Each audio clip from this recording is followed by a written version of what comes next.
Hace 160 años, en los bosques del norte de la India, fueron descubiertas las ruinas de una gran ciudad, de la que se había perdido por completo el rastro. En la parte central de este asentamiento se alzaba un conjunto de templos, de los más elaborados que se hayan encontrado jamás en la India. Aunque el hallazgo fue celebrado por tratarse de una obra de arte y arquitectura, estos templos provocaron el escándalo tanto entre occidentales como entre indios, porque sus paredes estaban cubiertas de representaciones con una gran carga sexual, entre las más explícitas del mundo.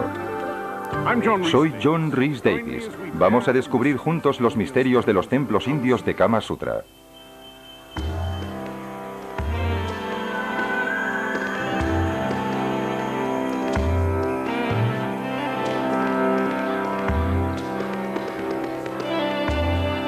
Hace mucho tiempo, en las colinas del norte de la India, caracterizadas por profundos barrancos excavados por los ríos a lo largo de los siglos, vio la luz una gran dinastía.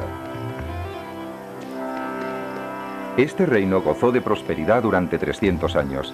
Sus soberanos construyeron su capital aquí, en Khajuraho, y la enriquecieron con algunos de los mayores templos de toda la India.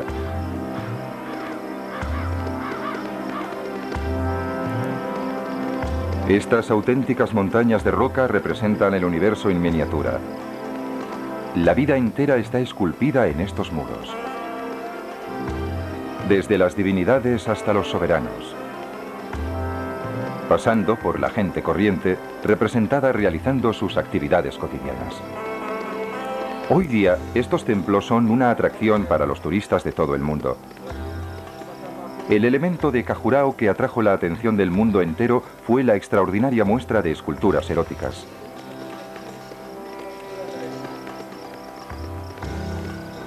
De forma insospechada, puede verse aquí representado el acto sexual realizado de todas las formas imaginables, una especie de recorrido por los hábitos sexuales de la Edad Media. Realizadas hace alrededor de 1000 años, estas esculturas mantienen todavía intacto el poder de asombrar, incomodar y excitar. Hace 100 años, precisamente en la época en la que estos templos eran sacados a la luz, otra valiosa obra del erotismo indio fue introducida en Occidente. En 1883 se publicaba por primera vez de forma secreta el Kama Sutra, es decir, los principios del amor. Con precisión meticulosa, casi clínica, el libro clasifica todo tipo de unión sexual. En la Gran Bretaña de la época victoriana, austera y moralista, el Kama Sutra fue abiertamente condenado, pero a pesar de ello, se convirtió muy pronto en uno de los libros de mayor difusión publicados de forma clandestina.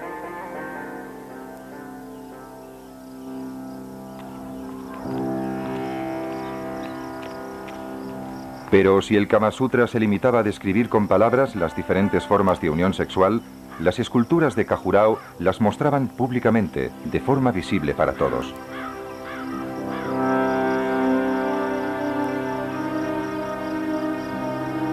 Su existencia precisamente en este lugar, considerado de extrema espiritualidad, creó cierta desorientación, tanto entre indios como entre occidentales.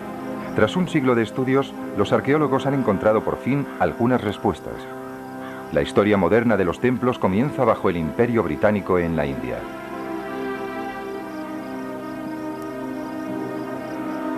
En 1852, el general Alexander Cunningham, del Cuerpo Real de Ingenieros, visitó por primera vez Khajuraho y a lo largo de los siguientes 30 años realizó una exploración detallada del lugar.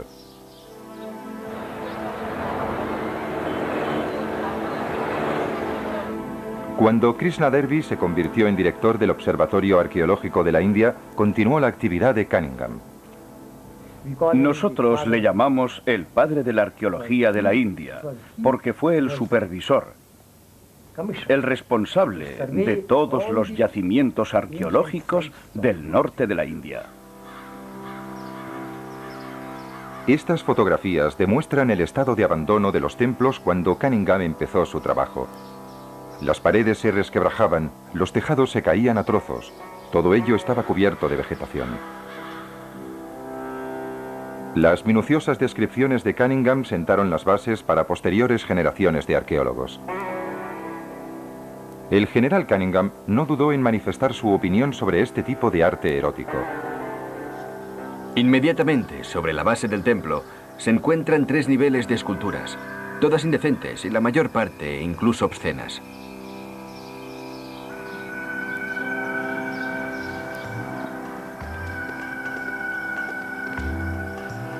En la actualidad, la protección de estos monumentos es una verdadera lucha sin fin. Los efectos destructivos del clima tropical de la región se encuentran entre los elementos que más preocupan. Aquí, las temperaturas giran en torno a los 40 grados y las lluvias alcanzan un nivel de 1 metro todos los años. En tales condiciones ambientales proliferan los hongos, las algas y los musgos que se infiltran entre las rocas, erosionando la superficie de las estatuas.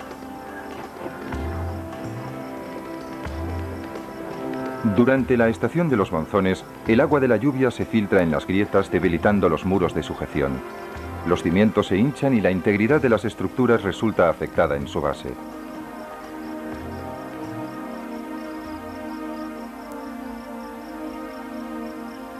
La edificación de los templos de Khajuraho coincidió con la construcción de las catedrales góticas en Europa. El historiador de arte Michael Meister de la Universidad de Pensilvania ha mostrado un interés especial por el papel de la escultura en estos templos. Los templos de Khajuraho fueron construidos entre los siglos X y XII, un período en el que la arquitectura en la India había adoptado formas algo barrocas.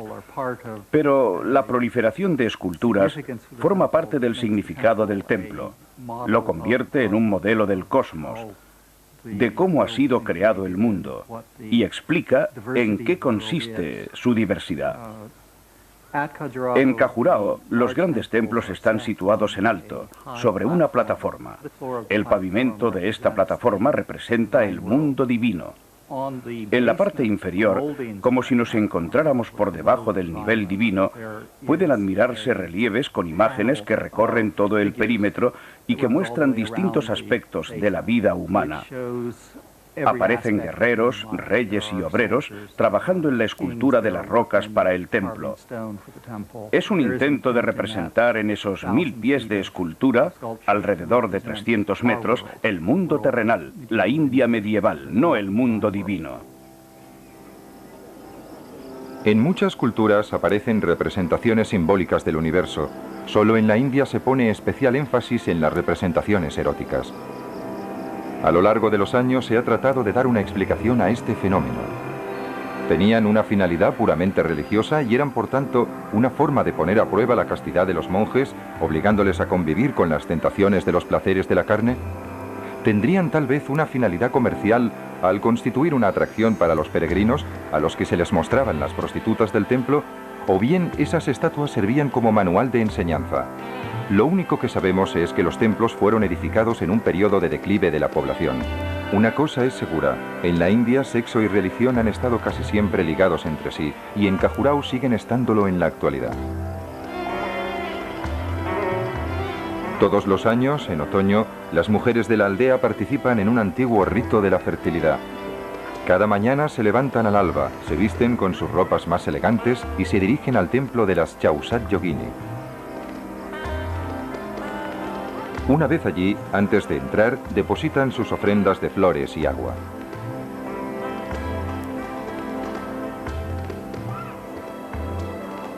Las vírgenes rezan para encontrar un buen marido, mientras que las mujeres casadas rezan para que les sea concedida la bendición de tener hijos.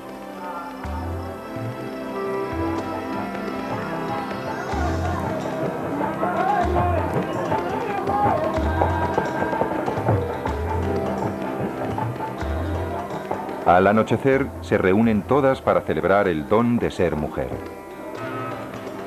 Esta es la fiesta de Durga, diosa ligada a la fertilidad y a la tierra y poderosa exterminadora de demonios.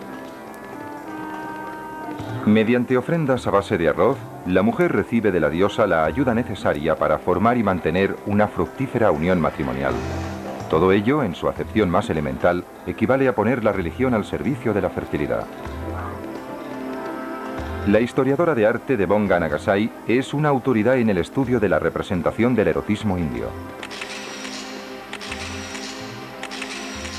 Ha llegado a la conclusión de que las divinidades de la fertilidad y la parte sexual de la religión tienen raíces antiguas en la India.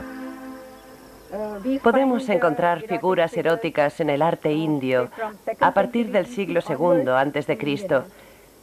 y han sido consideradas siempre de buen augurio, lo que significa que dan suerte. Son figuras recurrentes de la fertilidad. Por otro lado, parece que su función es la de combatir el mal. Algunas imágenes eróticas se remontan incluso a épocas anteriores, al segundo milenio antes de Cristo. Esta imagen procede del culto a una diosa madre que ejercía su poder sobre los problemas fundamentales de la vida, asistiendo a las generaciones presentes y dando lugar a las posteriores. Y esta es la representación del acto sexual más antigua que se conoce en la India. Con el paso del tiempo, las imágenes se tornaron más delicadas, más artísticas. Algunas veces las parejas aparecen en actitudes afectuosas más que eróticas. En Khajuraho, estas representaciones contribuyen a proteger las puertas del templo. Pero cuando se hacía necesaria una magia religiosa realmente poderosa, nada se consideraba más eficaz que la explícita expresión de la sexualidad. Y precisamente mientras florecía en la India una sexualidad religiosa, lo mismo sucedía en el ámbito secular, culminando en el Kama Sutra.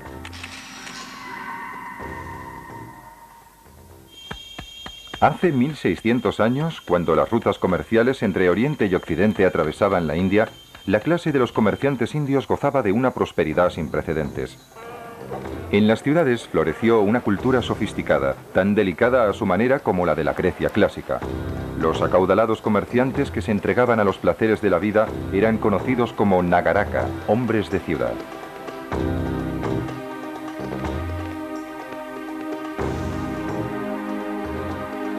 Los Nagaraka llevaban una vida mundana, cultivaban todas las artes, incluido el arte amatorio. Precisamente dirigido a ellos se escribió el Kama Sutra, tal y como nos lo explica el profesor Kerapodia, experto en historia medieval. Kama Sutra desarrollado en capítulos, el Kama Sutra es un texto que trata de cómo un hombre debe relacionarse con los aspectos físicos del amor a lo largo de su vida.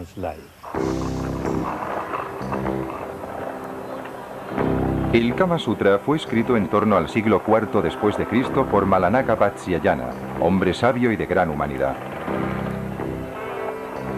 Instruye a los jóvenes sobre temas de interés universal, es decir, sobre cómo llevar una vida satisfactoria y sexualmente plena. Enseña a los hombres a ser buenos maridos y a las mujeres a ser buenas esposas.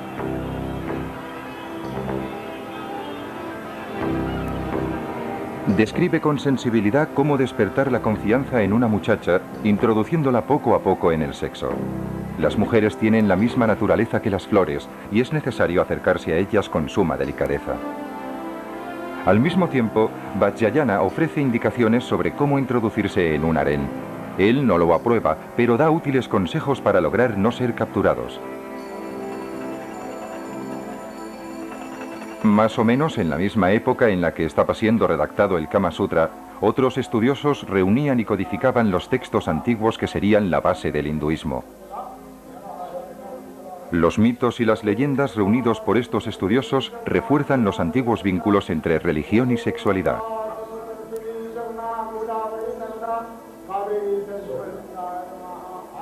Hoy día, los indios adoran cientos de divinidades distintas entre sí. Entre las más importantes figura Shiva, uno de los miembros de la Santa Trinidad India. Irónicamente, Shiva es tanto el dios del ascetismo, un acreditado yogi, maestro de yoga, como un apasionado seductor de mujeres.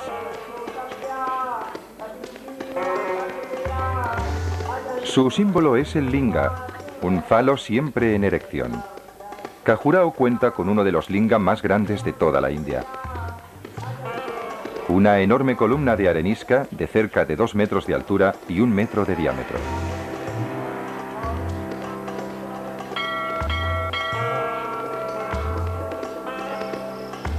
De los orígenes de este símbolo habla una leyenda que se cuenta a todos los niños en la India.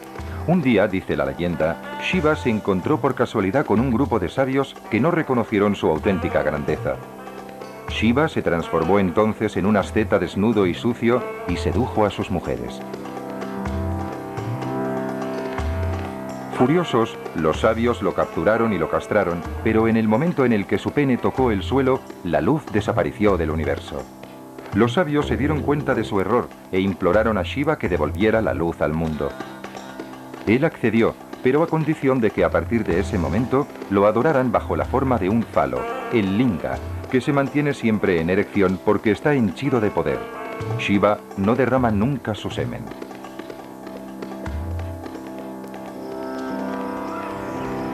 Pero, ¿quién edificó los templos de Shiva y de los demás dioses en Khajuraho? Estudios recientes demuestran que la respuesta es una mezcla de poder, religión y sexo.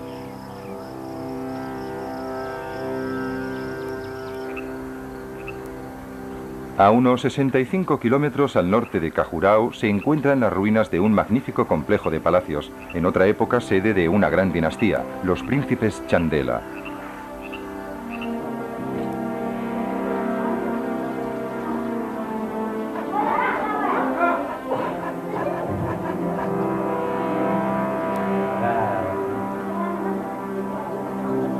En el siglo V después de Cristo, los grandes centros comerciales indios estaban ya en decadencia y el poder se desplazaba hacia el campo. Al igual que sucedía en Europa, la India se disponía a entrar en el periodo más oscuro de su historia. Se desarrolló una clase feudal de campesinos, dominados por la aristocracia rural. En esta región de la India septentrional, los Chandela eran quienes detentaban el poder. Para justificar su supremacía, se inventaron una leyenda sobre sus orígenes. Según esta, una noche de verano, una joven viuda brahman de nombre Amadbati Awarth fue a bañarse a un pequeño lago en el bosque. Cuando el dios de la luna la vio desnuda, se quedó prendado de su belleza. Bajó a la tierra y la raptó. Cuando ella lo maldijo por haber mancillado su honor, sellaron un pacto. El hijo que naciese de su unión se convertiría en un hombre poderoso. Y así fue. Amadbati dio a luz a Chandravatna, hermoso como la luna. Fue él quien construyó los grandes templos de Khajuraho, donde fue coronado rey. Históricamente, los templos respondían a un objetivo político, constituían la manifestación pública de la riqueza y la importancia de los Chandela. Los príncipes reforzaron aún más su poder, estrechando alianzas con los brahmanes, la clase sacerdotal. Pero la dinastía de los Chandela no duró mucho tiempo. En pocos siglos, el poder de las familias feudales acabó por fragmentarse y los símbolos de su reinado, los templos, desaparecieron de la historia.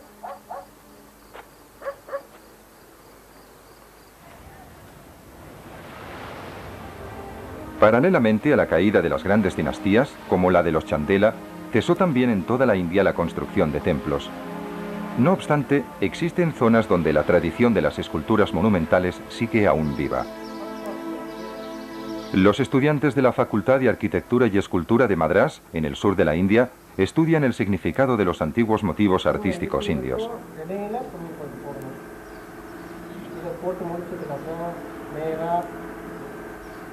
Bajo la dirección de maestros modernos, se les enseña a esculpir la piedra utilizando los mismos instrumentos que los grandes artistas del pasado.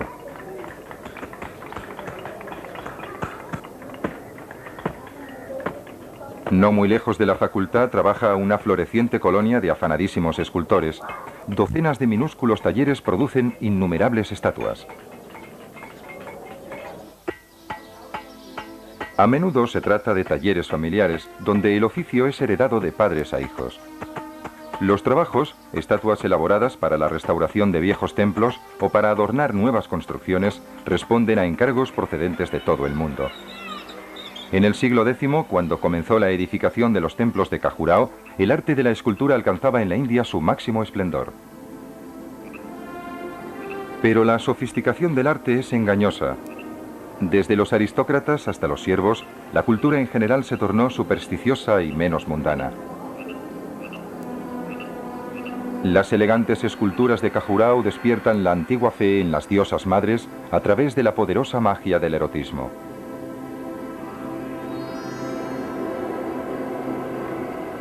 Lo mismo sucedió cuando surgió otra modalidad de culto, las danzas en los templos.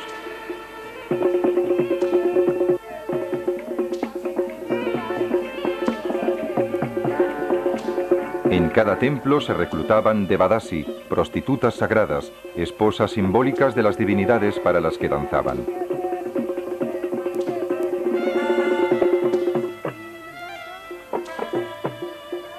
En la Edad Media llegaban incluso a unirse en actos sexuales con reyes y sacerdotes.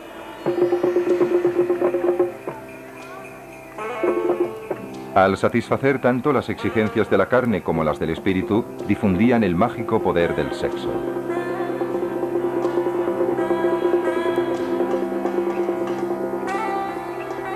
En Khajuraho, las esculturas eróticas asumieron un nuevo papel. Los templos constan de dos partes, un área más pública y un espacio interior y reservado, la cella, con el que comunica a través de un corto pasadizo de acceso. En este pasadizo, lo humano se encuentra con lo divino. Es aquí precisamente donde se hallan situadas las esculturas eróticas. Estas imágenes fueron colocadas en una zona que en los templos anteriores no habría tenido un significado especial. No están esculpidas en las paredes centrales y tampoco en las esquinas del templo. Se encuentran solo en ese muro de comunicación que une la zona destinada al hombre con la destinada a Dios.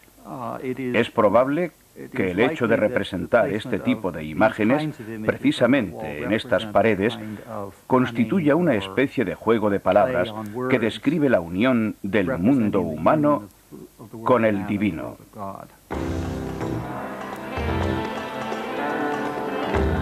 La antigua tradición de vincular al hombre con Dios a través del sexo no es fácilmente aceptada en la India moderna.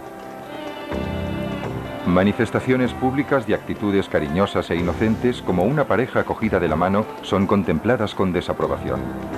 Ni siquiera en el cine, cuyos carteles publicitarios prometen encendidas relaciones pasionales, tales demostraciones tienen mucho éxito.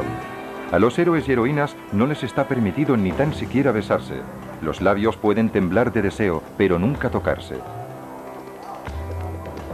No deja de resultar paradójico en una cultura que adora diariamente un falo erecto y que además ha sido artífice del Kama Sutra. Pero tal vez no. Para muchas sociedades el sexo no deja de ser un tema polémico. Hace 30 años, cuando el Kama Sutra fue publicado en Occidente, causó gran escándalo, aunque supuestamente las sociedades occidentales eran más liberales que la India.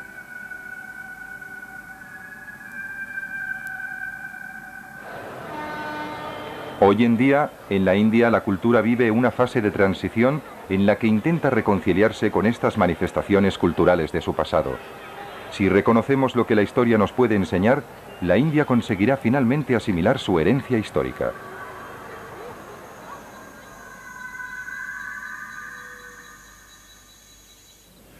La India moderna es profundamente ambivalente en relación a las estatuas eróticas de Khajuraho. Aunque orgullosa de sus resultados artísticos y complacida por la riqueza turística que suponen, la sociedad india se muestra hoy aún más púdica que durante el dominio británico. En 1948, después de la independencia, la India aprobó una ley, la primera en su género promulgada en esta nación, que prohibía ciertos comportamientos sexuales. Se dice que un miembro del Parlamento, en otro tiempo compañero del Mahatma Gandhi, propuso solemnemente que las estatuas de Khajuraho fueran cubiertas de cemento. Probablemente no deba extrañarnos que estas esculturas sigan siendo hoy objeto de controversia, ya que su poder, tanto mágico como religioso, artístico y sexual, sigue siendo por su intensidad el mismo que el que poseyeran hace miles de años.